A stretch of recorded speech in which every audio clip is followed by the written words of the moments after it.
Kenalin, nama saya Atar.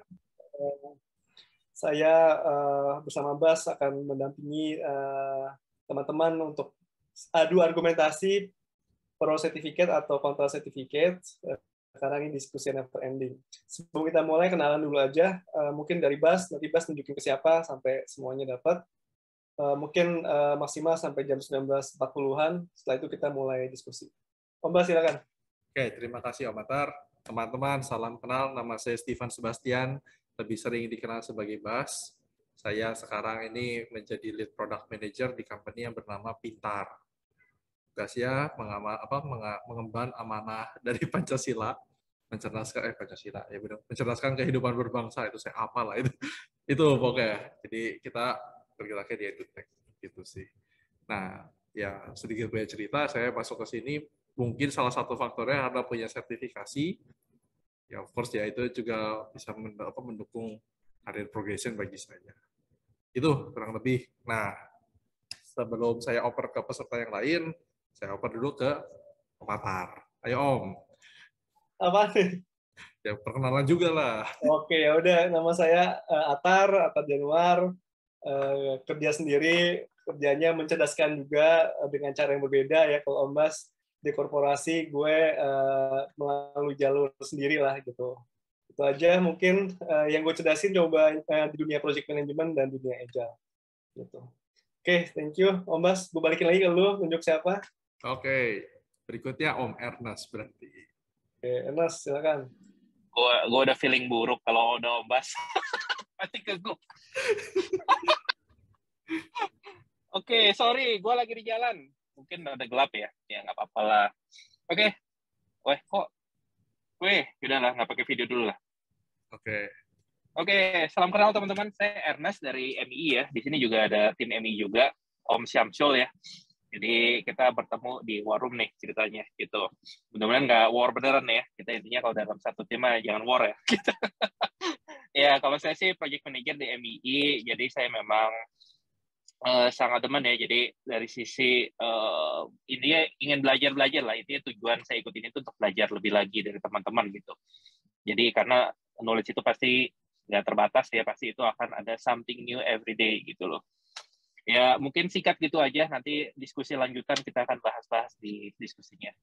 Oke, saya akan pick, nah, Om Syamsul deh, yang kenal. Ya, terima kasih. Assalamualaikum warahmatullahi wabarakatuh. Nama saya Syamsul Bahri. Saya satu tim sama Pak Ernest. Beliau senior saya. Karena saya juga baru gabung di MII, belum ada 1 tahun sih. Tapi Masya Allah ya, saya di satu grup dengan Pak Ernest di grup WA. Beliau banyak share lah tentang manajemen ke tim gitu ya, untuk manage project yang lagi ditangani gitu ya. Jadi saya harus banyak belajar. Kedua lagi juga saya ikutin forum ini harus banyak knowledge dan juga sharing pada Bapak Ibu yang banyak pengalaman lah seperti itu. Terima kasih. Mungkin itu aja Pak. Assalamualaikum warahmatullahi wabarakatuh. Oke, Mas Samsul karena tidak menunjuk, berikutnya berarti saya yang menunjuk. Saya ingin menunjuk Pak Cahyo untuk berkenalan dengan teman-teman semua. Halo. Halo.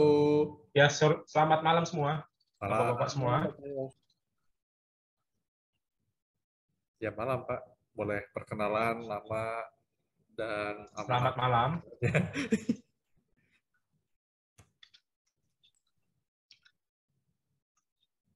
Pak Cahyo mungkin bisa ini dikenalkan nama dan pekerjaannya saat ini. Ya, sorry.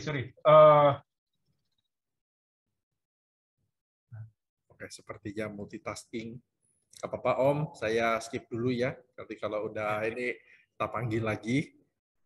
Iya, kelihatannya internetnya nggak bagus Pak. Oke, siap. Kalau gitu saya panggil Om Rashid. Yang tadi katanya pesan nasi goreng. Halo Om Rashid. Lagi dibikin tuh gerobaknya di depan. Ya, saya Rashid Hanafia. Pak Bas ini mentor saya di SG 18. Lalu saya juga sering ketemu Mas Ernest di LinkedIn ya, postingnya bagus-bagus.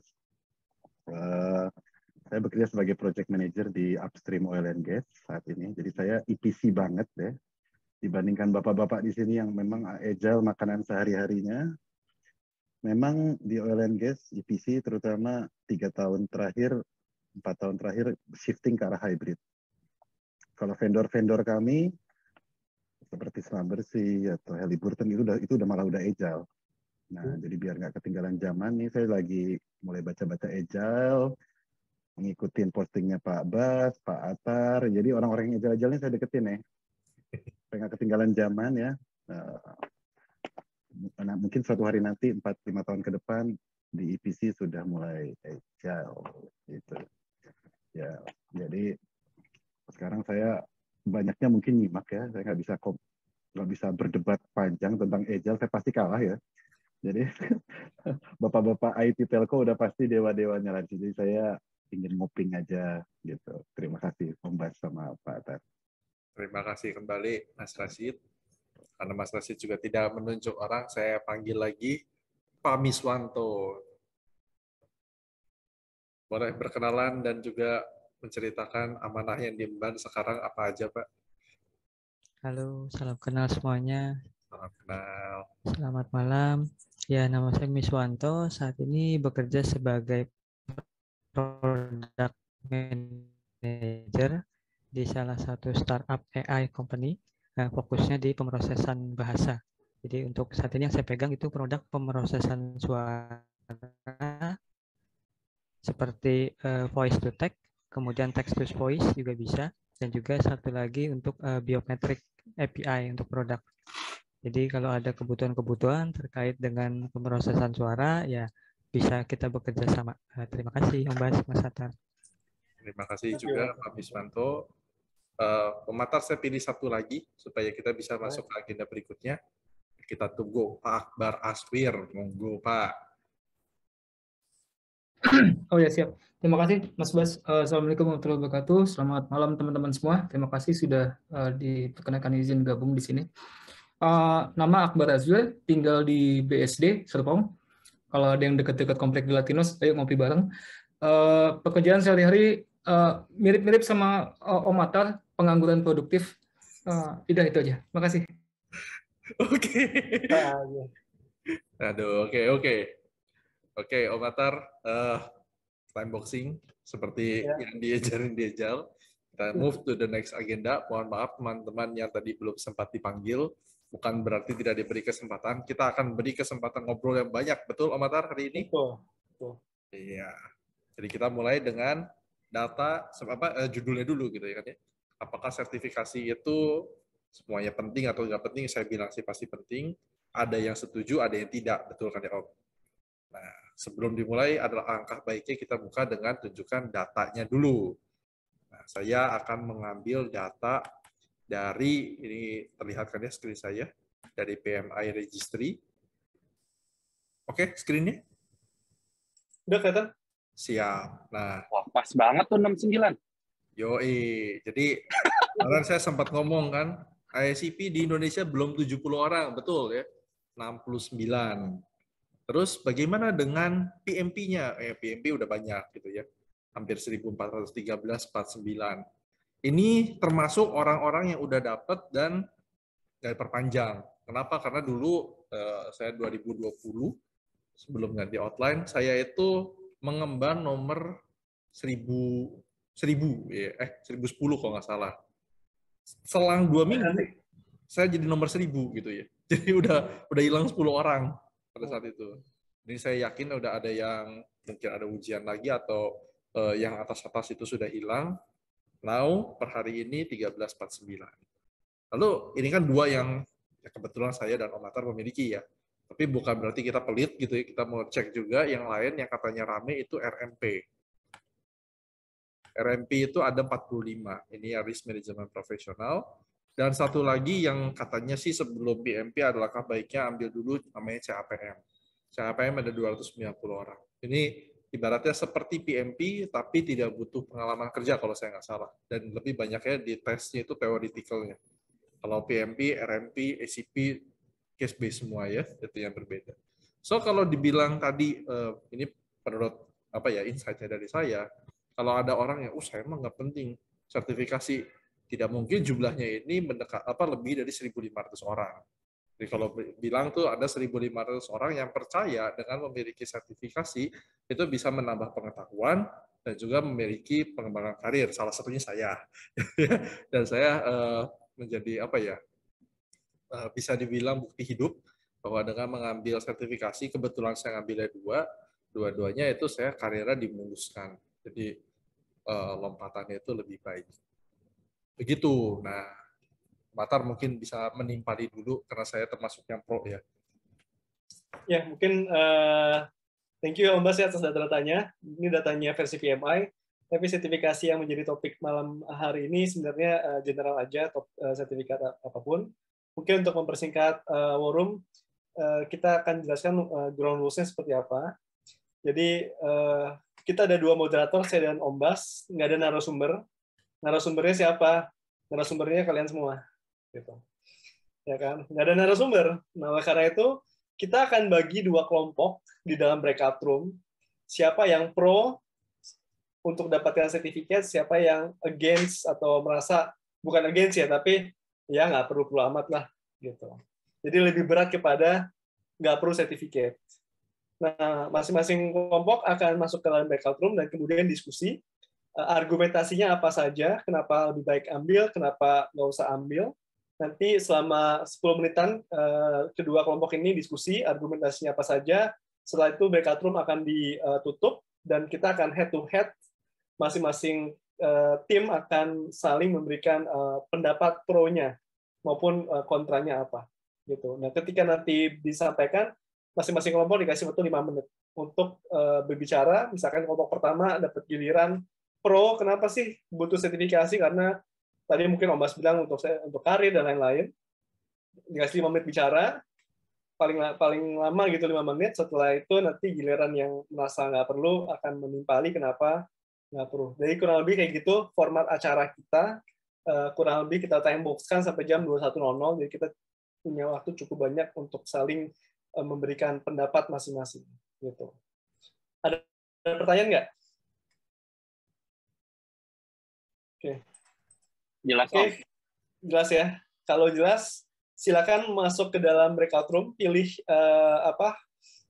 icon yang di bawah, ada more, kemudian pilih breakout room, silakan masing-masing meng-assign dirinya ke setiap setiap breakout room-nya. Jadi kalau yang pro sertifikat, join yang pro sertifikat, dan seterusnya. Jangan lupa. Jangan lupa ini ya, memilih nanti perwakilannya mau ngomong duluan siapa, biar kita nggak tumpang tindih. Betul. Sorry, ini berarti, gue mesti ulang lagi. Tadi agak nggak nyimak.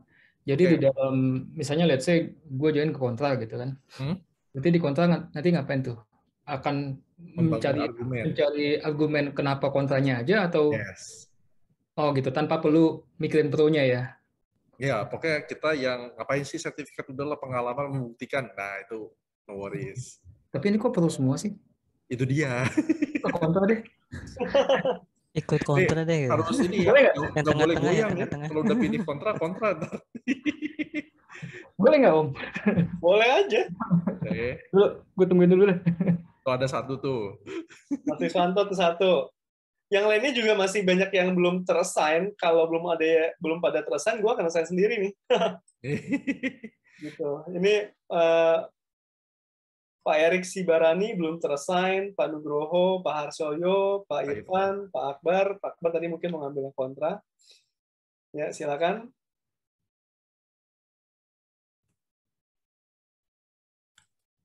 Ada yang baru join. Nanti kita briefing lagi, Om.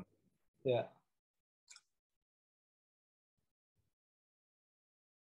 Halo Pak Dani, Pak Dani belum kontak ya, Pak Dani dan Pak Iqbal.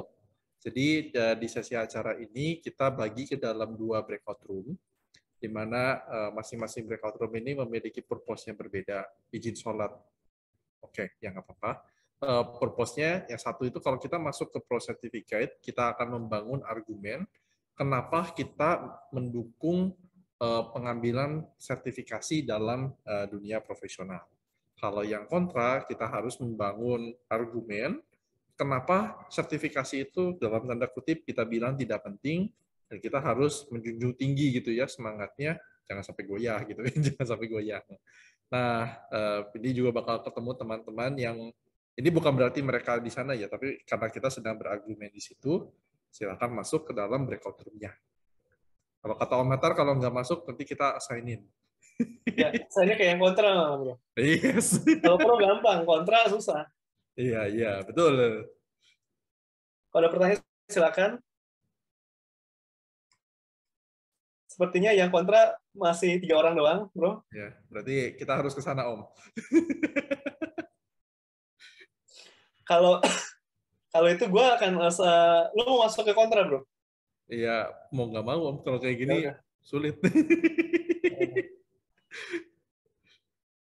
Oke, ini mungkin Pak Iqbal Amru, Pak Nugroho, Pak Dani Pradana, silakan ya untuk masuk ke breakout room yang dirasa cocok ya pandangannya, apakah pro atau kontra. Kalau yang nggak mengambil breakout room-nya akan kami assign ke breakout room yang kontra. Tadi ada siapa kalau nggak salah Pak Nugroho itu izin sholat dulu. Oke. Jadi kita langsung assign aja, Om. Selamat. Iya. Oke. Countdown, Om. 5, 4, 3, 2, 1. Ya, dia pindah 1. Pada ini ke ini ya. Iya. Ke yang pro ya. Yes, kita pilih kontra. Om Matar ke pro berarti atau ke kontra, Om? Gue ke kontra deh. Ya udah bareng ya. Yuk. Ya. See you there. See you there.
Oke.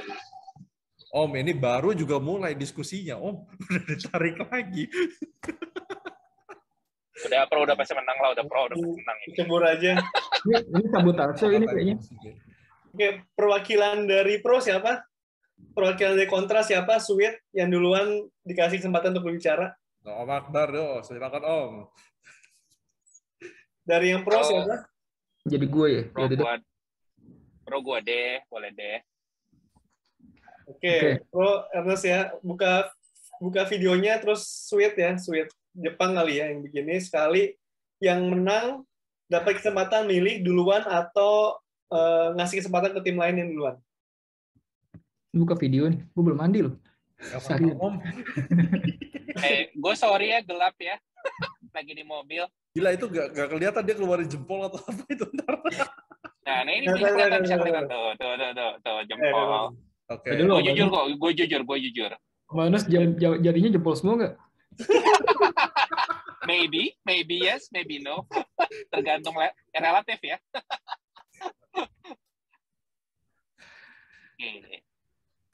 Sweet nih. Sweet. Di sini ya saya mewakilin tim cons ya. 1, 2, 3. Tunjuk. Ya udah. Oh, Sweet Jepang atau apa nih? Jepang. Oh, Jepang. Jepang. Kertas gunting. Yuk, 1, 2, 3. Batu. Ini Om Ernest apa? Gunting. Oh, berarti gua. Oke, berarti Om Akbar memilih kita mau duluan atau belakangan, Om? Yang pro duluan dong. Yang timnya paling banyak. Oke, Ernest 2 menit ya, bro. Oke, silakan. simpel sih. Sebenarnya secara sertifikasi, gimana pun itu sangat diperlukan untuk berbagai macam gate ya. Gate itu dalam arti buat karir, buat tender, buat syarat-syarat dalam proyek, itu lebih ke arah situ. Meskipun memang sertifikasi tidak menjamin secara skill, tapi secara untuk administratif, itu sertifikasi itu sangat penting. Karena bisa kalau tanpa sertifikasi, proyek itu nggak bisa menang, kita nggak bisa masuk dalam proyek, karir kita nggak bisa bertumbuh, kita nggak bisa masuk dalam perusahaan. Nah, itu adalah pro dari sertifikasi. Meskipun secara skill tidak menjamin. Tapi secara administratif sangat-sangat perlu banget. Itu sih. Itu pro-nya udah garis besar itu aja. Sekian dari pro. Oke. Masih ada 4 menit. Dari tim pro, silakan kalau mau nambahin. Ya, kalau ada mau nambahin, monggo ya. Baru semenit. Karena itu intinya. Karena itu intinya. Oke. Administratif tuh kuncinya katanya. Oke. Ada lagi yang mau menambahkan? Jangan diam-diam baik, guys. Bukan administratif aja. Karir, administratif. Ya, karir dan administratif lah ya. Untuk persyaratan-persyaratan gitu. Masih ada berapa menit, Om Bas? Banyak, Om. Silakan. Kalau mau ngomong boleh. Nambahin Om Ernest. Ya, kalau sertifikasi terutama yang internasional seperti PMI itu well recognized. Sama seperti CPA-nya accounting, bisa jadi akuntan publik di Amerika, di Inggris, di Eropa, itu seluruh dunia bisa buka kantor akuntan publik. Oh, bisa gitu. Ini pindah buka bekerja di luar negeri dan diakui. Betul. Ya. Oke. Betul, mirip-mirip CPA-nya accounting ya, bisa jadi akuntan publik di tempat lain di seluruh dunia. Walaupun untuk Indonesia dia harus ngambil AK akuntannya. Untuk Indonesia, tapi kalau negara lain tidak mensyaratkan itu. Lalu bisa jadi project manager di seluruh dunia, well recognized.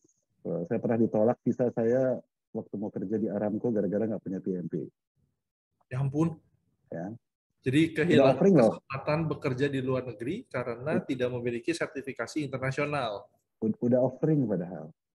Wow. Mind blowing. Visanya nggak mau keluar. Jadi untuk project management di Arab Saudi itu harus punya PMP. Mau yang oil and gas, mau yang konstruksi, yang bikin gedung-gedung itu harus PMP. Apalagi RMP itu laku sekali di industri saya yang high cost, high risk ya. Itu well recognized. Jadi bisa jadi project manager di seluruh dunia. Kawan-kawan di sini kalau pegang PMP sama seperti CPA-nya accounting.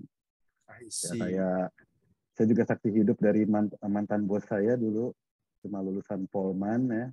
Kalau yang orang Bandung pasti tahu, D4 gitu ya, D4, tapi karena sertifikasi internasionalnya 2 halaman di CV-nya, ya beliau sekarang GM Project di Chevron Qatar. Ya. Lulusan D4. Ya. Memang sih beliau nggak akan bisa jadi dosen ya, kurang ya, harus S2 S3 kalau jadi dosen ya. Tapi atau jadi tim ahlinya pemerintah juga harus S2 S3 ya. Tapi minimal untuk karir, ini karir ya, kita bicaranya karir ya. Ini syarat tender tadi Pak Ernest sudah bilang, kalau kita pengen jadi konsultan konstruksi, salah satu asosiatnya harus PMP. Gitu. Kalau masuk tender pemerintah, misalnya kelistrikan harus PMP dan bahkan ada sertifikat ahli di situ. Baru vendornya bisa dimenangkan, di pre-kualifikasi. Seperti itu. Jadi saya yakin bapak-bapak di sini, walaupun yang ada yang kontra juga pasti profesional semua ya. Nah, saya tahu nih argumennya yang kontra nih seperti apa nih, ayo. Setuju, saya penasaran juga Pak.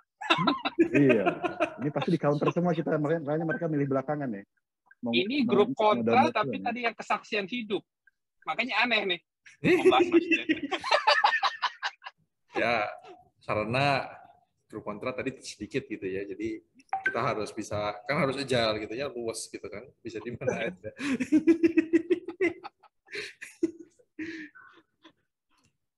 Oke, mau disudahi dari yang tim pro? Masih ada berapa menit bro untuk tim pro? 1 sih. 1 menit. Ya udahlah ya, kalau 1 menit lah ya. Cukup, udah mewakili semua itu. Karir, administratif, dan tadi bukti nyatanya. Mantap. Oke. Pengakuan. Kalau kali ini jangan saya yang ngomong dulu, saya beri kesempatan ke Om Akbar untuk mewakili dari tim yang kontra. Reason-reasonnya apa saja. Silakan Om Akbar. Bisa, apaan? Ya, izin tim kontra ada Pak Miswanto dan Pak Harsoyo. Tadi Om Bas juga masuk di diskusi kita. Ada beberapa poin tadi yang kita come up untuk kenapa sih sertifikasi bisa menjadi pilihan yang buruk ya, atau bahkan pilihan yang bukan buruk mungkin tapi juga nggak ada value-nya gitu. Yang nomor 1 adalah ini spesifik ya di organisasi pemerintah. Jadi di organisasi pemerintahan itu memiliki sertifikasi bukan suatu keuntungan. Yang diutamakan adalah relasi dan koneksi. Jadi nggak ada pentingnya tuh punya CCNA kah, punya ACP kah, punya bahkan punya CSSP kah gitu yang hanya 90 orang di Indonesia, nggak ngaruh gitu. Yang diutamakan adalah relasi dan koneksi di organisasi pemerintahan. Dan mungkin di certain BUMN pun juga seperti itu. Itu why nomor 1. Yang nomor 2 adalah ini tadi dari Pak Arsoyo juga punya sertifikasi. Jadi ini biasanya justru mungkin ada beberapa teman-teman profesional yang menganggap bahwa sertifikasi adalah karbit. Jadi jalur cepat gitu kan. Oke, gue punya sertifikasi, berarti gue akan bisa bla bla bla bla bla. Oke, that's good. Tapi kalau nggak di backup dengan kompetensi dan pengalaman di lapangan dan juga actual performance di lapangan, punya sertifikasi malah bisa jadi counterproductive gitu. Malah bisa membuat tender pakai PMP gitu kan, tapi begitu nanti begitu nanti proses kualifikasinya nggak bisa ngomong atau nggak bisa membuktikan, nggak tembus juga gitu. Awal tahun saya melakukan bantuin Kominfo menyeleksi 5 calon PMO untuk proyek PDN. Di situ banyaklah bergelaran sertifikasi, risk management, quality, segala macam gitu. Tapi begitu mereka nggak bisa describe, jelasin apa tugas mereka, ya nilainya 0 nilainya. Oke. Jadi punya sertifikasi tapi kalau nggak di backup dengan kompetensi ya sama aja bohong. Jadi Mas Bakar, kita punya dengan sertifikasi yang panjang itu, kita punya bar tinggi, misalnya segini, terus tiba-tiba waktu ngomong dia segini, udah itu malah backfire bagi dia ya. Iya, dan buat company-nya. Okay. Company-nya waktu itu ya benar. Ya, 0 nilainya. Atau kalau nggak 0 itu terlalu jahat, waktu itu 25 sih saya kasih. Oke, yang ketiga ini sedikit subjektif. Sertifikasi somehow di beberapa sertifikasi, di beberapa lembaga pemberi sertifikasi, penyedia sertifikasi, itu sudah over komersialisasi dan menjadikan kita para profesionalnya sebagai produk target marketnya. Oke, saya ngambil contoh yang paling lempeng aja dulu deh, PMP. PMP di tahun 90-an nggak seramai sekarang. Nggak seramai sekarang, orang dulu tuh mau ngambil PMP itu nggak sebanyak sekarang. Tapi begitu, karena dulu PMP taunya adalah itu dekatnya dengan orang construction. Orang construction beberapa aja mungkin, dan mungkin beberapa oil and gas. Tapi di Indonesia yang setahu saya gitu ya, dulu nggak begitu ini. Yang lebih di-prefer adalah sertifikasi dari ataupun juga asosiasi dari lokal community atau lokal asosiasi. Tapi begitu PMI mulai mendekat ke industri IT, dan di industri IT lah sertifikasi itu menjamur kan. Dimulai dari 90-an akhir CCNA, Cisco. Ya dari situ tos Microsoft ngeluarin gitu, Microsoft dengan selentengan sertifikasinya, Oracle dengan selentengan sertifikasinya gitu. Itu menjadikan juga sertifikasi PMP juga ikut ketarik bahwa oh industri IT ngelihat bahwa oh sertifikasi PMP juga menjadi sesuatu hal yang menarik dan membuat sertifikasi PMP jadi naik gitu ya. Dan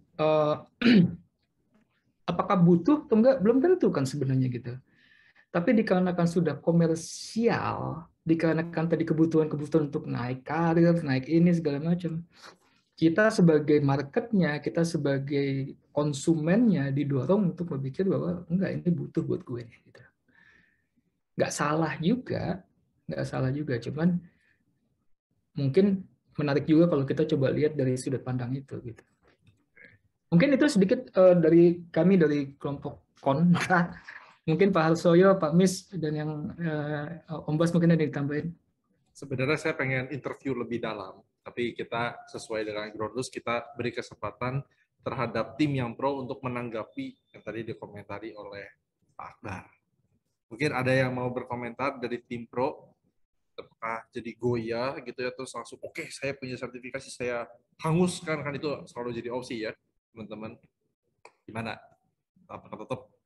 Atau gimana? Nah, itu kita buka diskusi dulu ya. Ayo, mungkin ada yang mau menanggapi? Ya, mungkin gue mau nanggapin dulu ya, Om Bas, untuk memprovokasi teman-teman yang pro ya, gitu. Tadi gue gue sangat terintrik ya dengan subjektivitasnya Om Akbar gitu ya. Poin ketiganya tuh bagus banget menurut gue. Jadi pas dibilang kita adalah marketnya mereka ya, to be honest, ada benernya, mungkin banyak malah. Akhirnya value-nya udah berbeda nih. Sertifikasi itu lebih ke arah ya udah, gue dapetin aja apakah gue capable apa enggak. Belum tentu. Tadi poin pertamanya Om Akbar ya mengenai orang-orang yang dia seleksiin di Kominfo yang ternyata nggak bisa gitu. Nah, gue mau nyambungin juga dengan pernyataan dari Pak Rashid mengenai beliau gagal masuk di Aramco kalau nggak salah ya karena nggak ber-PMP-nya. But then again, saya sih mendengar orang yang sudah di offering oleh Aramco di Arab, saya akan akuin pasti orangnya capable, no doubt about it. Gitu. But then again, nah sertifikasi berarti nilainya sekarang ke arah apa tuh? Administratif jadinya. Bukan seperti apa tadi yang disampaikan CPA ya, yang akuntansi itu. Memang kalau orang pakai itu ya memang orang capable. Nggak yang punya CPA terus buka sistem ERP untuk accounting juga kaku gitu, atau kagok, ini gimana nih?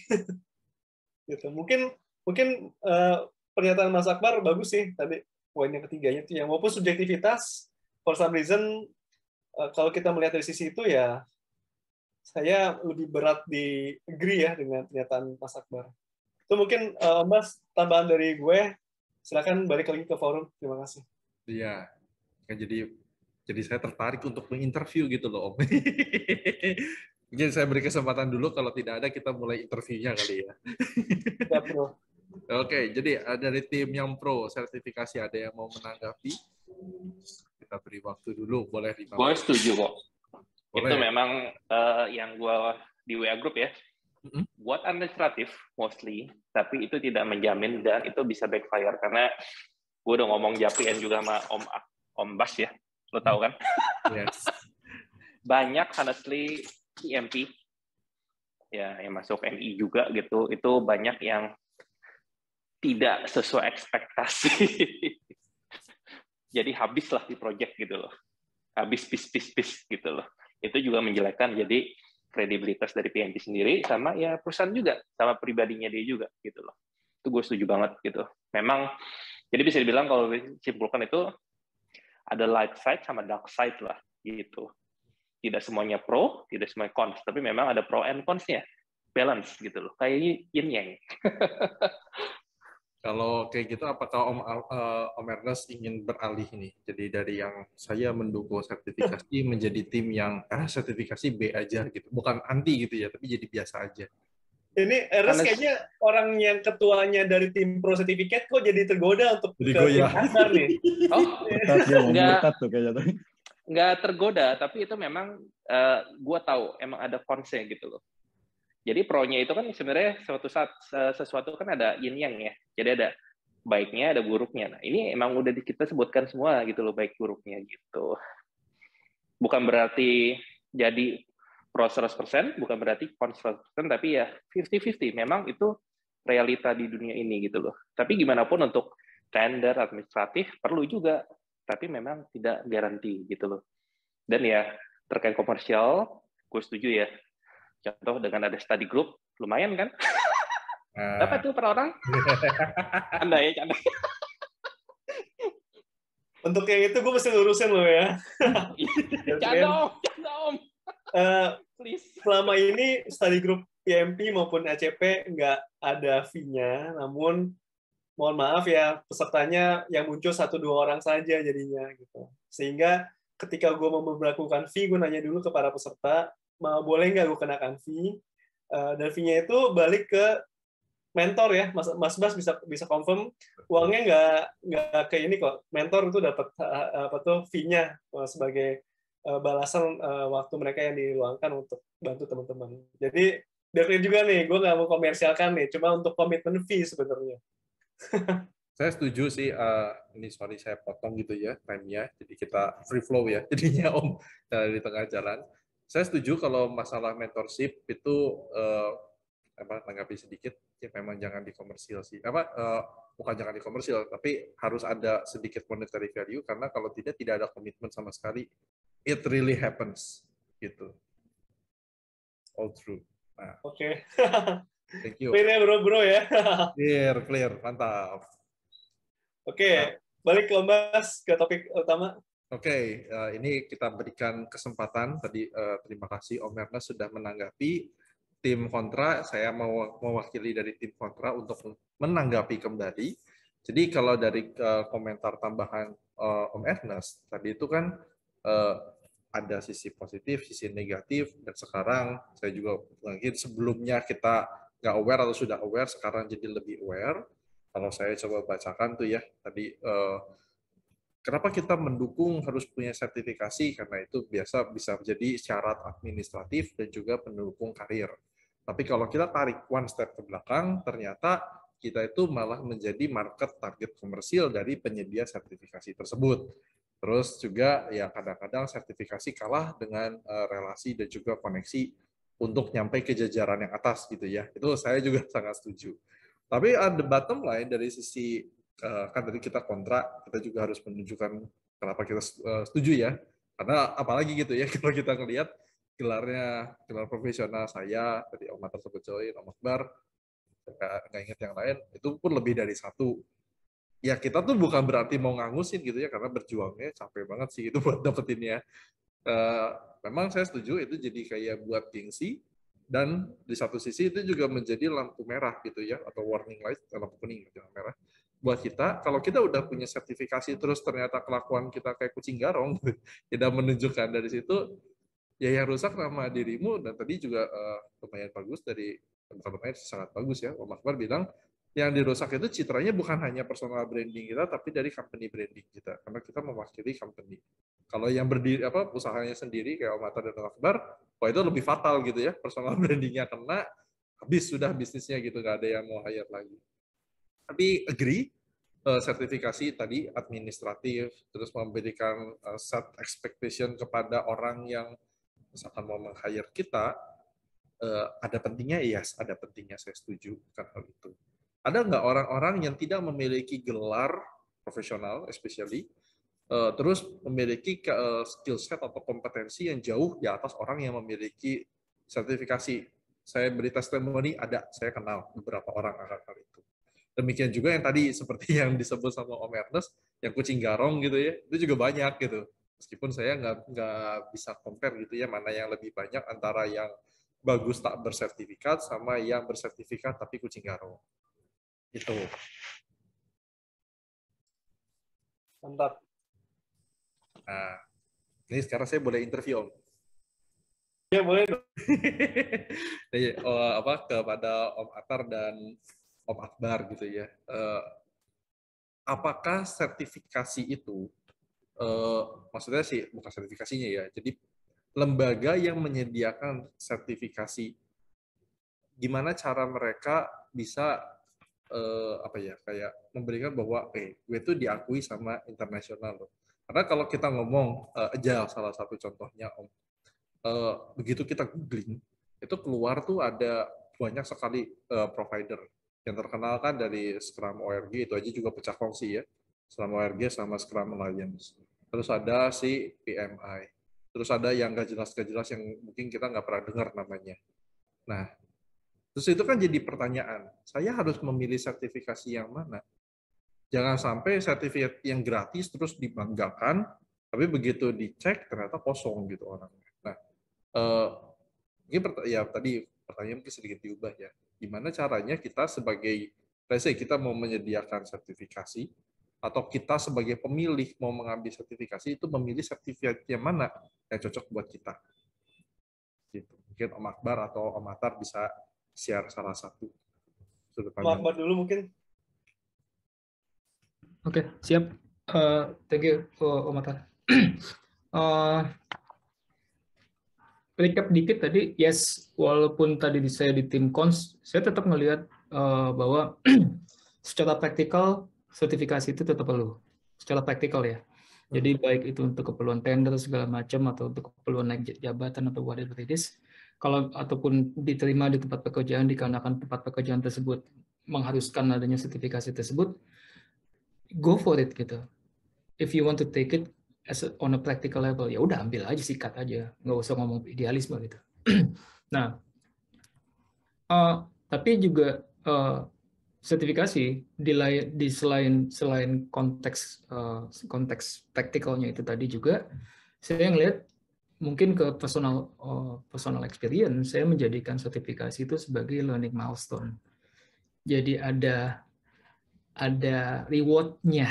Buat gue sertifikasi itu reward gitu. Gue lagi mau belajar apa nih gitu. Gue lagi mau belajar ini. Bisa nggak gue belajar itu tanpa ada sertifikasi? Bisa aja. Ada banyak hal-hal yang yang kalau kita mau menguasai di bidang itu nggak ada sertifikasinya, ataupun kalau ada pun juga absurd banget gitu. Misalnya saya ambil contoh bisnis strategi. Bisnis strategi, ngomongin tentang internal environment analysis, eksternal, PSTOL segala macam, mau ngomongin SWOT, ngomongin TOS, ngomongin segala macam. Ada nggak sertifikasi di bidang bisnis strategi yang kita on top of mind kita gitu? Paling gelar S2 ya Om. Gelar S2 atau gelar S2, S3 atau pengalaman sebagai direksi apalah kayak gitu. Jadi nggak ada gitu. Nah, tapi di bidang-bidang kayak misalnya project management, agile, atau segala macam, di mana bertebaran sertifikasinya, dan ada reward-nya di situ. Jadi menarik, karena begitu gue udah invest untuk bayar sertifikasi, gue mau belajar dong. That pushes me. Ini yang jadi ngedorong gue gitu. Kayak misalnya terakhir kali saya ngambil dari PMI itu ngambil value stream. micro credential. That's good gitu. Tapi apakah saya bisa nggak belajar value stream di tempat lain? Bisa aja gitu. Banyak kok buku-buku gitu. Tapi pada saat saya ngambil sertifikasinya, saya dipaksa untuk belajar. Oke, so itu purpose credential buat atau sertifikasi buat gue pribadi. Yang gue sayangkan adalah teman-teman yang ada beberapa yang ngambil sertifikasi tapi nggak jelas. Dia ini ngambil. Jadi sehingga karena dia terlalu random, jadinya lu apa sih jagonya? Gitu. Lu expertnya apa sih gitu? Ada ngambil Oracle, ngambil ini, habis itu tiba-tiba ngambil Google Cloud, habis itu ngambil apa yang di mana-mana all over the place gitu. Nah, gue sayangkan sih itu. Karena menurut gue akan lebih meyakinkan karena salah satu nilai jual sertifikasi itu adalah trust kan. Ngebuka pintu. Sertifikasi itu kosmetik aja gitu. Buat ngeyakinin orang bahwa dia mau ngobrol sama kita. Nanti hasil ngobrolnya baru situ ketahuan isi otaknya isinya nggak nih gitu. Tapi yang penting kita dapat kesempatan ngobrol dulu kan gitu. Nah, kosmetik sertifikasi itu ngebantu, apalagi buat muka selam kayak gue.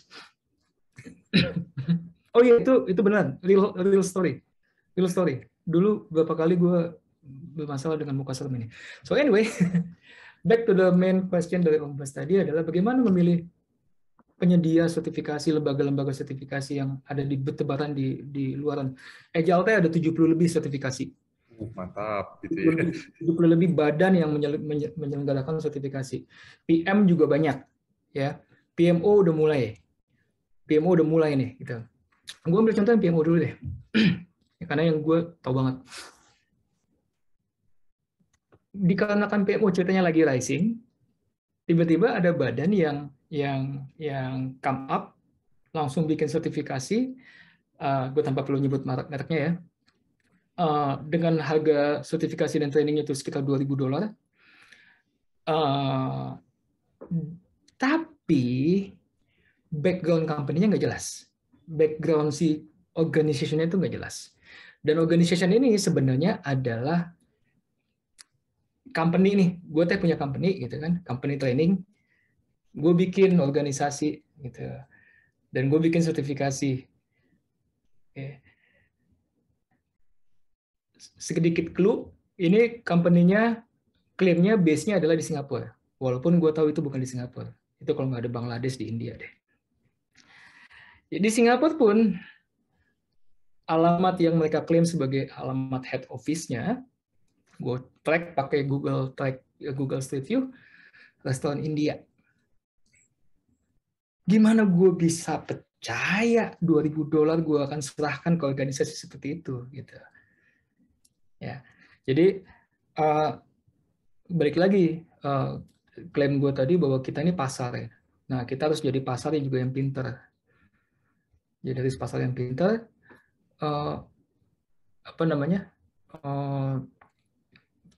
cek dulu deh background company-nya, cek dulu deh background organisasinya. Money oriented banget nggak sih? Gitu. Sertifikasinya mesti diperpanjang tiap bulan nggak? Tiap tahun nggak? Save itu mesti diperpanjang tiap tahun loh.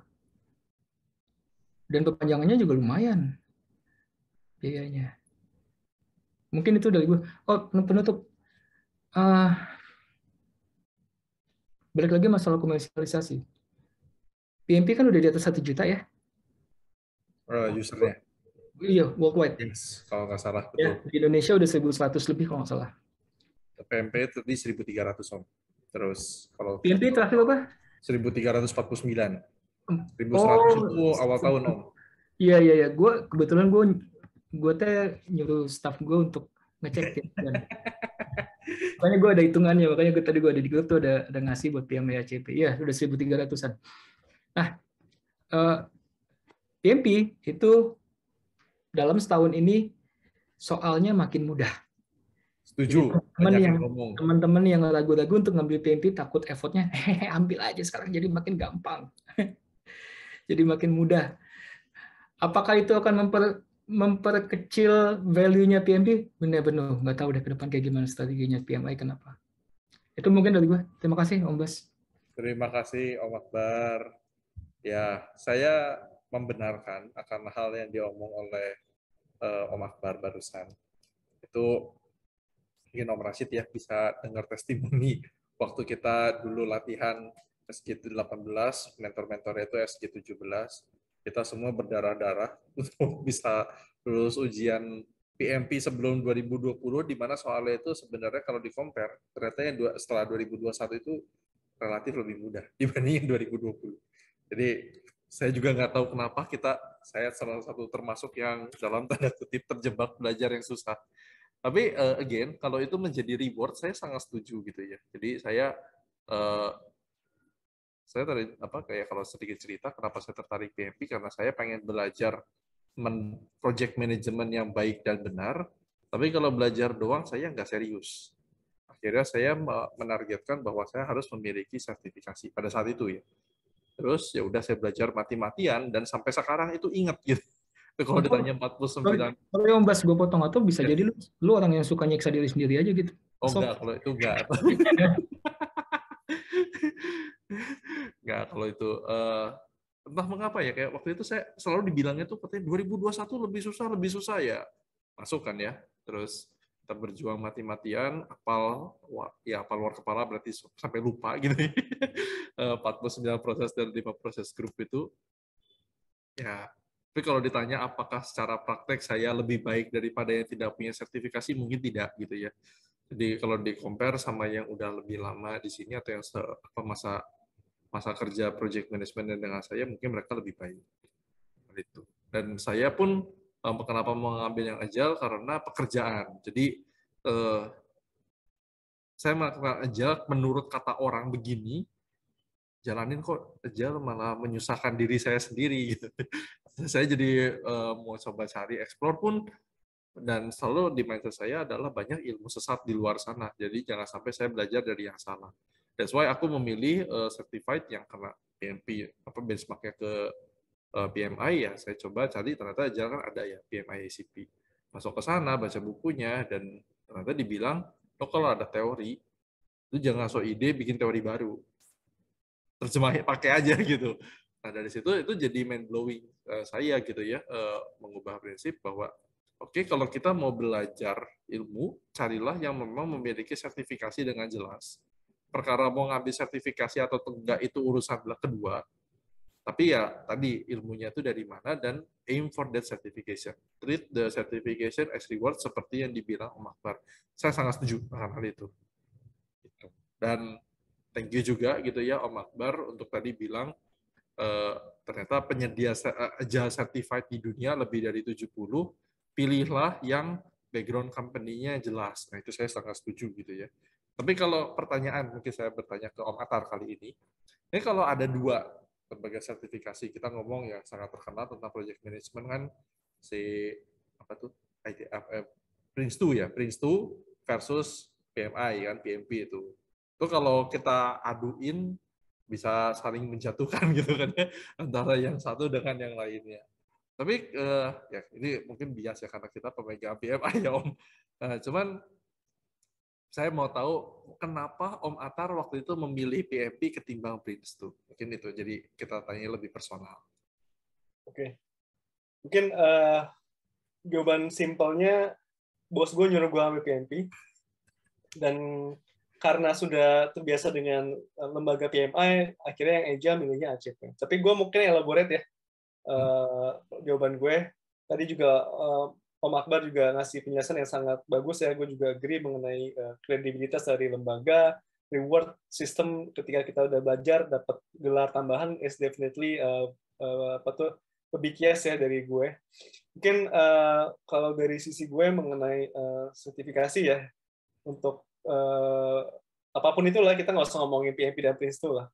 Gue pernah menjadi salah satu pembicara di acara Pranks pertamanya PMI, itu di awal tahun 2020 sebelum pandemik. Itu gue membawa temanya adalah The Misunderstood Agile kalau nggak salah ya. Agile itu suka disalahpahamin, apalagi dibikin polarisasi ya antara Agile dengan Waterfall, PMP dengan Prince2 dan whatever itulah gitu. gue cuma mengangkat, kenapa gue angkat, karena di salah satu konsep di Agile itu kan banyak ambil dari Lean Thinking ya, mungkin di sini juga pada familiar dengan istilah Lean. Yang menarik di Lean itu adalah ada maximize value, minimize waste, dan ada respect for people. Akhirnya gue sadar bahwa kalau kita justru punya agile mindset, kita akan saling menghargai perbedaan. Gitu. Jadi akan sangat ironis kalau orang yang mengatakan gue suka agile, gue pakar agile, gue praktisi agile, malah dia membuli-buli atau malah mempolarisasi ilmu gitu. Padahal you never know gitu. Someday you will use Gantt chart, someday you will use WBS, someday you will use Geser, karena yang gue selama ini kerjakan di customer, gue juga menggunakan beberapa teknik-teknik yang dipopulerkan oleh dunia waterfall. Gitu. Jadi whatever knowledge, selama it helps you to go further to get the things done, apakah itu dari Prince2, apakah itu dari Scrum, apakah itu dari Lean, atau apapun itu, gue subjectively mengatakan gue sangat welcome, karena itu akan memberi value kepada diri kita sendiri. Kenapa? Kalau gue sebagai orang agile, tiba-tiba customer gue ngomongin waterfall, terus gue bilang gue nggak tahu waterfall, kan juga gak enak ya. Gitu. Ya kan, vice versa. Gue waterfall, tanya agile, gue nggak ngerti, atau bahkan gue anti agile, kan masa ngomong depan customer kayak gitu ya. Kalau gue sih nggak merasa itu orang yang profesional ketika menjawab pertanyaan customer, jawabannya adalah memberikan polarisasi. Mungkin itu dari gue, Mas. Thank you. Oke, thank you. Jadi salah satu kenapa kita harus memilih sertifikasi, ternyata bisa jadi bos kita nyuruhnya apa. Mantap sekali, Om. Itu. Iya, iya. Om Bas, sorry, gue mau coba bantu jawab yang tadi PMI sama Axelos ya, PMP atau Prince2. Di sini ada Om Cahyo, mungkin Om Cahyo bisa, karena beliau juga udah punya Prince2 kan gitu. Oh, pemegang dua-duanya ya?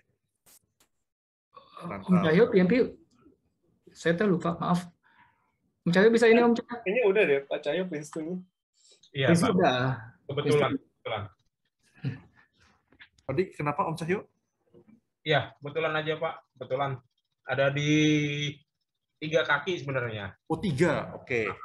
PMP, Prince2, satunya lagi yang Indonesia punya dari IAMPI, Pak. Oke. Nah, mungkin boleh ini nggak Om, kenapa tertarik mengambil, bukan pertanyaan pertama adalah yang mana dulu yang diambil, yang pertanyaan kedua adalah kenapa pengen ngambil sertifikasi yang sama dari provider yang berbeda. Ya, oke. Kalau boleh cerita secara histori Pak ya, dulu awal karir di dunia migas, itu orang nggak peduli sama sekali mengenai sertifikasi. Ya, sama sekali. Jadi jujur saya waktu awal-awal itu saya nggak mikir sama sekali apakah mesti PMP atau apa sertifikasi, sama sekali nggak ada. Nah ini pola ini sudah bergeser Pak, sudah bergeser, banyak sekali bergeser. Artinya memang tuntutan sertifikasi sudah sangat tinggi di dunia migas. Ya, di dunia migas itu sudah sangat tinggi. Saya ambil contoh kemarin ini dikontak oleh SKK Migas. Mereka mencari trainer-trainer untuk Prince2. Ya, mereka mencari trainer yang sertifikat untuk Prince2. Ini saya terbuka aja. Pertanyaannya adalah mereka sudah mulai mengarah ke sana, Pak. Ya, tidak hanya SKK Migas, dari Pertamina sendiri mereka sudah mulai menuntut pekerja mereka, maksudnya staf mereka itu sudah mulai tersertifikasi, dan biaya-biaya sertifikasi akan dibayarkan atau disupport oleh Pertamina ataupun SKK Migas. Jadi full 100% by them lah. Jadi inilah, jadi pola-pola ini sudah bergeser Pak. Artinya memang mau nggak mau kita harus ikutin pola itu gitu loh, ya kan? Mungkin selama ini hanya dunia IT, dunia telco yang fokus ke arah sertifikasi PMP ataupun lainnya. Sekarang sudah mulai bergeser ke dunia migas, dunia konstruksi ataupun EPC ya. Jadi ya mau nggak mau kita harus ngikutin pola itu. Dari konsepnya gini, kalau mindset saya simpel Pak. Kalau saya sudah belajar, kenapa nggak langsung sertifikasi gitu loh? Reward ya berarti. Ya, artinya bonusnya sertifikasi, yang kita dapat ilmu, sertifikasi sebagai bonus, mungkin seperti itu gitu. Terus kalau tadi yang didapat duluan yang mana Pak? Yang Indonesia, PMI Oke. atau Jujur waktu itu saya berpikir PMP itu susah. Oke. Susah. Jadi saya dulu ambil pertama kali itu ambil yang IAMPI, ya, MPM, Manajemen Proyek Madya. Rupanya saya tertipu di sana. Mereka berbasis PMBOK. Ya kan? Berbasis PMBOK, benar-benar PMBOK, cuma diterjemahkan ke dalam bahasa Indonesia menjadi lebih sulit. Ya, saya juga mendengar hal yang sama itu ya. Ujian dalam bahasa Indonesia lebih sulit. Lebih sulit.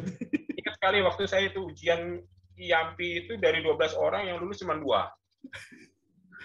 Ya, jadi karena memang transit ke bahasa Indonesia menjadi lebih sulit seperti itu. Nah, dari situ saya berpikir, wah, kenapa nggak sekalian aja PMP? Nah, dari situ saya mulai mengenal Pak Atar, Pak Akbar juga, ya. Akhirnya ya sudah, sekalian aja ujian PMP. Nah, dari situ mengenal apa namanya Prince2. Jujur Prince2 lebih susah, Pak. Ini sorry kalau saya compare ya. Ujian pertama kali Prince2 saya cuma 30, Pak. Sekarang ujian karena memang bukan hanya pilihan berganda tapi multiple choice yang satu jawaban bisa bermacam-macam seperti itu. Jadi memang lebih susah gitu loh.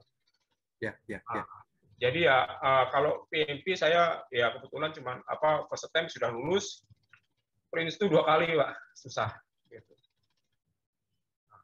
Ya, mungkin sekedar sharing aja ya. Oke, terima kasih banyak. Satu lagi Pak pertanyaannya, kenapa tertarik atau kenapa bisa bukan terjerumus ya, maksudnya terpengaruh gitu ke bawah ke kubu, ayo sini belajar Prince2. Apakah dari komunitasnya, tempat kerja, atau dari mana Pak? Tuntutan, oke. Ya, tuntutan. Jadi gini, sempat di proyek di Medan atau Semangke, ownernya itu, kliennya itu orang British. Jadi ya untungnya gini Pak, jadi untungnya pada saat saya apply dari perusahaan saya itu, saya sebagai konsultan Royal Haskoning, mereka lihat oh ini sudah Prince2, artinya pada saat interview pun selamat, tanda kutip selamat, dan itu terbukti gitu loh. Pertanyaan pertama pada saat interview adalah what is your certification? Oh my God. Iya, itu pertanyaan pertama Pak. Show me your certification. Itu Pak. Sadis Pak. Jadi mereka nggak pakai basa-basi gitu. British. Nah untungnya saya punya Prince2. Oke. Baru udah pertanyaan berikutnya gitu loh. Jadi ketika saya nggak bisa menunjukkan itu jadi concern cari yang lain gitu loh. Jadi memang tuntutan pekerjaan yang mau nggak mau saya juga harus mendevelop gitu loh. I see. Di satu sisi memang positif, ya saya ambil positifnya lah. Saya bisa berkembang, bisa belajar lebih banyak lagi. Di satu sisi juga secara pekerjaan memang dibutuhkan tuntutan pekerjaan gitu. Iya. Yang salah, mohon maaf, ingin menanggapi Pak Cahyo, yang salah itu justru kalau kita mengambil dari beda provider, tapi karena latah gitu ya. Jadi pengen tahu, jadi ambil semua gelarnya berjejer, tapi kalau dilihat ini mah sama semua gitu kan. Ya, di government juga ada juga Pak. Di government mungkin ya saya nggak tahu ya, mungkin apakah itu latah atau gimana. Proyek-proyek pemerintah juga sama sekarang. Oh, mensyaratkan salah satu maksudnya professional certificate dari institusi tertentu gitu ya Pak? Betul. Jadi saya sudah punya PMP, ini sekedar sharing aja, tadi sudah sampaikan. Sudah punya Prince2. Mereka nggak terima, Pak. Itu kan gila tuh, ya kan? Iya. Mereka nggak ngaku itu gitu loh. Nggak bisa dia bilang, kamu harus ngikutin sertifikasi yang ada di SKA, di bawahnya BNSP. Ya, padahal kalau kita bisa jadi itu sebenarnya disetarakan ya. Kalau udah punya yang internasional, kenapa sih harus punya yang itu lagi? Kecuali kalau target objektifnya justru kembali ke komersial ya. Itu apa boleh buat gitu kan. Ya, jadi saya mau nggak mau mengikuti ujian lagi Pak. Dari MPM naik ke level MPU. Bayangin. Harus presentasi ya kan. Dan itu nggak cukup. Sebagai profesional juga mereka project management kamu sudah ada basic, sudah ada lah orang. Nah, secara technical juga harus ada, Pak. kita harus mendapatkan orang-orang yang punya ya istilahnya profesional engineer lah, PE. Dan itu harus ada sertifikasinya dan itu nggak mudah gitu loh. Nah itulah, jadi intinya ya tuntutan pekerjaan itu Pak. Tuntutan pekerjaan bisa mengubah arah hidup seseorang. Saya Betul. setuju sekali itu tuh. Ya, saya anggap pribadi sebagai challenge di situ. Kalau ya tuntutannya seperti itu ya kita kenapa nggak hadapi challenge itu gitu. Oke, mantap. Ya, terima kasih. Terima kasih juga Om Cahyo atas insight-nya. Om Atar, saya kembalikan ke Om Atar. Ini banyak yang insight yang sangat baik. Siapa tahu ada topik lain yang ingin dibahas, Om. Silakan. Ya, mungkin kita udah lebih dari setengah jalan. Mungkin kita kasih kesempatan aja nih kepada teman-teman yang lain yang mau memberikan pendapat masing-masing mengenai pro maupun con sertifikasi ya. Mungkin biar terorganize, silakan raise hand aja yang mau menyampaikan pendapat masing-masing. Jadi biar kita bisa dengar juga dari yang lainnya. Gitu. Silakan raise hand kalau ada.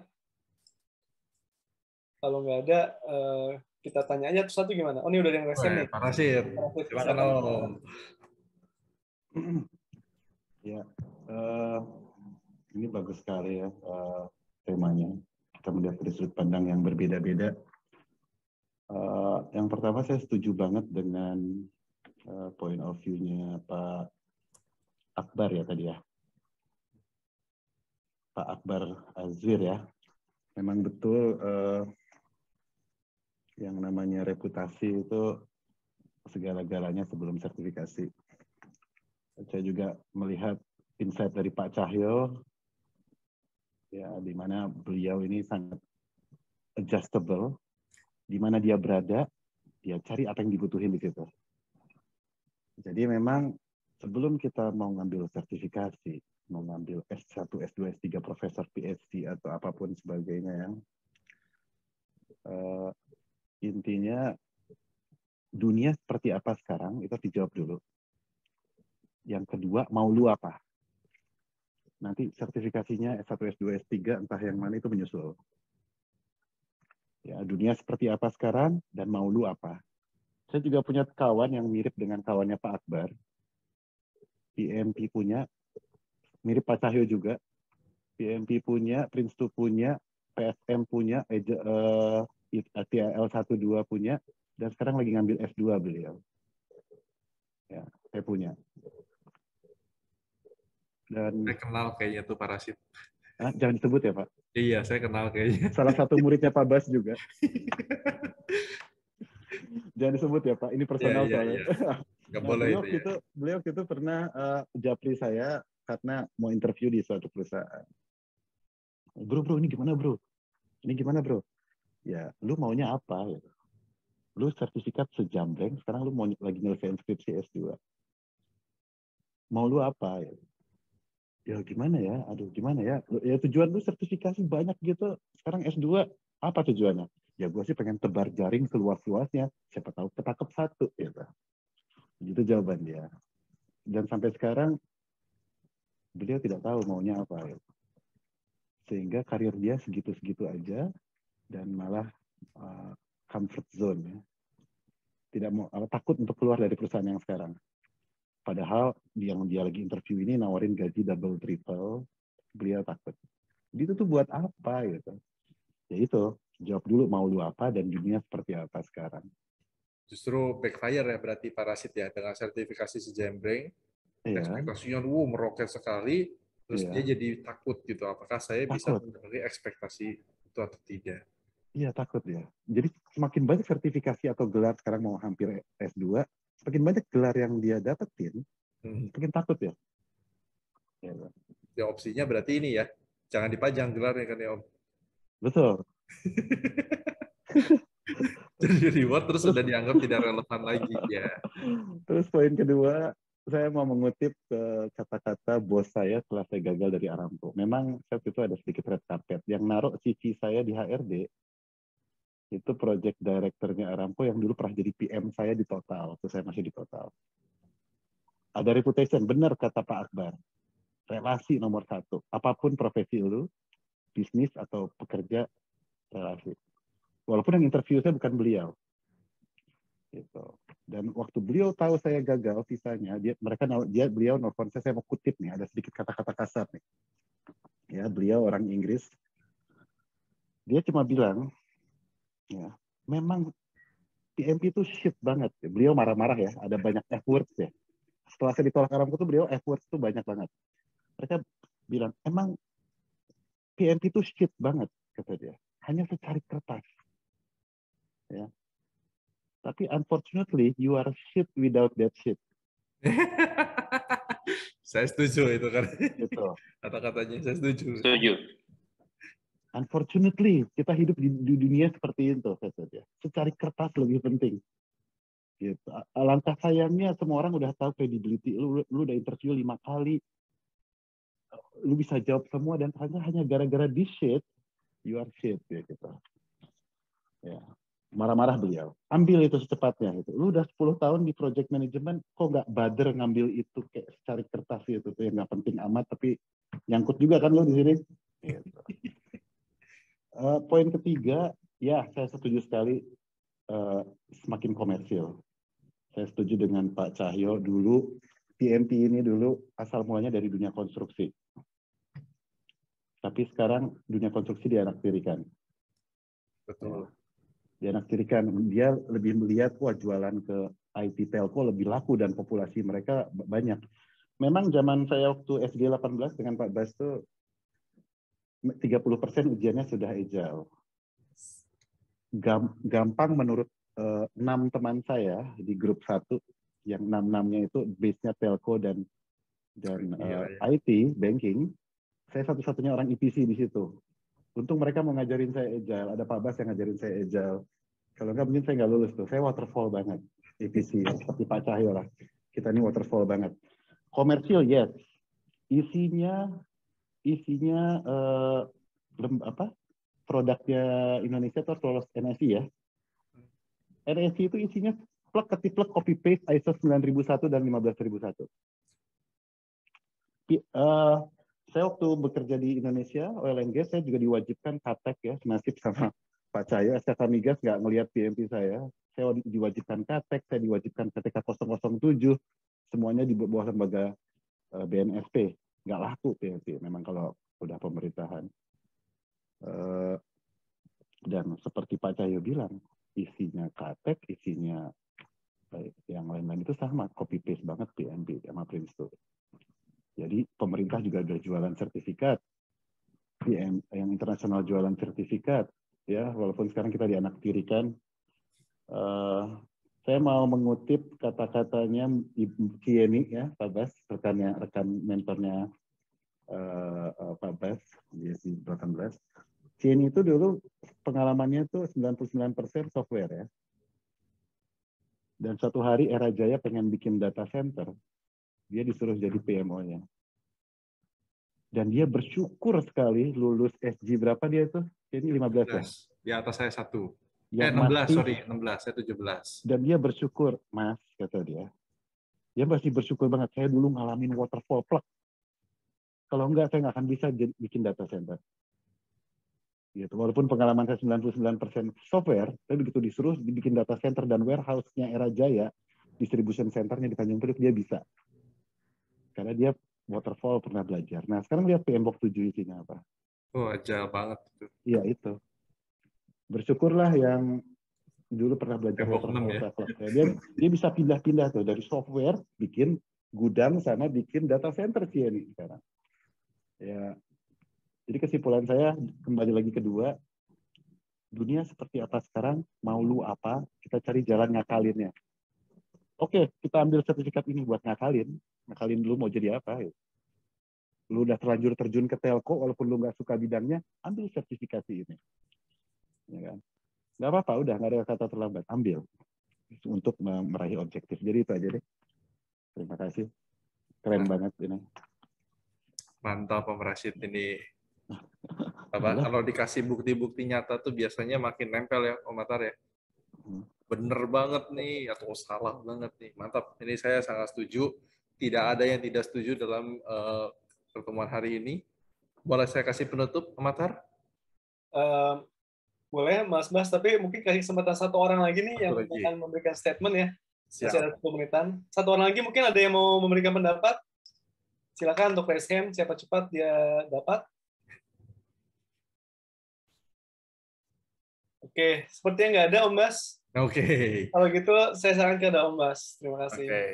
Jadi kita rekap lagi. Tadi kita mulai dengan fact jumlah certified di Indonesia ternyata banyak yang mendukung sertifikasi.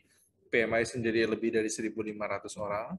Lalu kita tadi lanjut juga pro dan kontra. Kita meskipun dibagi dua kelompok karena itu biar lebih ramai aja gitu ya. Tapi saya yakin semua yang di sini kita mendukung sertifikasi dan kita mendapat mindset baru bahwa sertifikasi itu tidak selamanya indah gitu. Ternyata di baliknya ada komersil, tapi ya bukan berarti kita jadi anti atau yang udah dapat sertifikasi kita hangusin enggak ya. Coba treat itu sebagai reward dan juga sebagai senjata atau alat perang kita untuk maju ke tender administratif dan juga sebagai pintu untuk supaya orang tuh memberikan ya respect gitu ya terhadap kita. Bukan berarti gila hormat, tapi seenggaknya dengan kita sudah memiliki kredensial itu ya set the bar, kita itu ya nggak kosong kalau ngomong sama teman-teman. Jadikan itu sebagai milestone. Dan kalau bagi teman-teman yang masih galau nih, aduh saya banyak sekali nih ya penyedia provider, saya pilih yang mana? Bukan promosi gitu ya, tapi pilih yang company-nya, bukan company siapa, penyedianya jelas. Terus apakah sertifikatnya itu dibutuhkan atau tidak gitu sama yang ingin dicapai sama teman-teman. Mengutip kata-kata dari Om Rashid tadi, ya sekarang ini lagi seperti apa, kamu mau jadi apa, kamu mau masuk ke yang mana, carilah sertifikasi yang memang bisa menunjukkan atau yang fit gitu ya dengan requirement dari yang apa teman-teman mau. Bisa dari tuntutan pekerjaan, bisa dari dream job gitu ya, bisa juga atasan gitu ya, kalau itu nggak bisa dibantah gitu. Soalnya lu pindah gitu kan ya. Itu teman-teman. Sekian, terima kasih sesi yang sangat baik pada hari ini. Kita akan tutup dengan foto bersama. Siap. Silakan ya kameranya, videonya, wajah-wajahnya. Saya nggak akan pakai filter Om. Saya bodonan. Ya, silakan teman-teman pakai filter. Itu Om Ernest buat fotonya gerak ya. Masih di mute Om. Oke. Ini filter manual gerak-gerak. Kacamata lah. Yang pakai filter gue doang nih. Ya wes. Oke, Mas Akbar bisa ganti kepala gitu.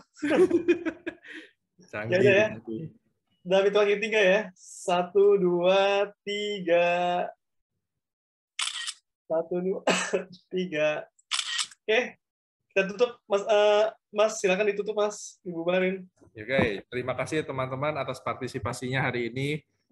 Meskipun topik kita lumayan ini ya, nyedikit gitu kan, sertifikasi pro and kontra, tetap saya mendukung silakan ambil sertifikasi dengan catatan ya. Ketahui apa yang dunia sedang pengen, apa dunia itu lagi ngapain, kita itu mau ke arah mana, pilih sertifikasi yang jelas, bukan yang jelas maksudnya yang tepat ya. Kalau jelas harus gitu kan ya. Yang tepat sesuai dengan cita-cita dan juga tuntutan karir atau ya cita-cita lah kita bisa sebut. Saya Steven Sebastian, dan juga Om Atar di sini. Kita pamit, terima kasih. Assalamualaikum warahmatullahi wabarakatuh. Waalaikumsalam. Thank you semua. Sehat selalu semuanya. Terima kasih, Om Bas. Kalau Kopdar mau ngomong ya. Om Ernest, Om Cahyo, terima kasih. Sampai ketemu lagi. BTW, pengumuman sedikit, gue sama Bas ketemuan hari Jumat sore di Senayan City. Kalau ada yang mau join, silakan aja. Sekitar jam after office hour lah ya. Iya. Agendanya apa Om? Bahas bisnis. Agendanya si Mas Bas mau bikin TikTok. Iya guys, itu TikTok itu bisa membuat kita jadi milioner itu. Tanpa sertifikasi bro ya. Nah, bisa jadi. Oke. Thank you ya. Thank you, bye. Bye-bye.